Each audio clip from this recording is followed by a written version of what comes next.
I'm curious to find out, um, looking at our country today, how would you define the legislations that protects workers in our country? Would you say they are fair?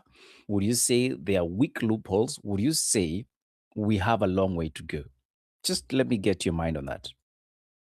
I would say the labor laws in our country pretty much have done their best to protect the interest of this employees and also employers, but mostly, especially when it comes to enforcement, because most instances we have seen the employers are mostly the ones who are always in the space where they're violating the rights of their employees.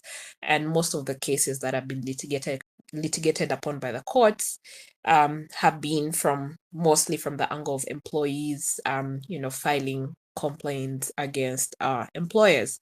And I'd say as a country we've really made um, great progress.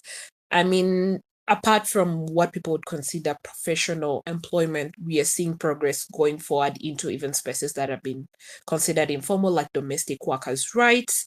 We've seen Kenya go ahead to push to implement some of the treaties by the international by ILO in terms of respecting the rights of domestic workers.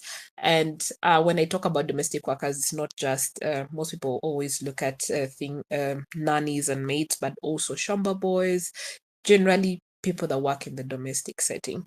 So there's been a lot of progress has been made, and one thing that I'd commend is the new wage bill in relation to domestic workers being lifted from what was previously the minimum is now at 18,000. So that's some progress on paper. But in terms of implementation, I think there is still a long way to go for that.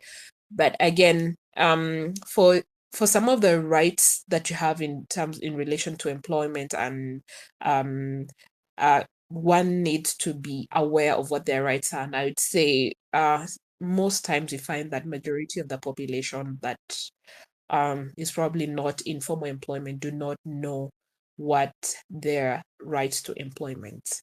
The bigger picture with Obet Oriku and Likuyani Eli.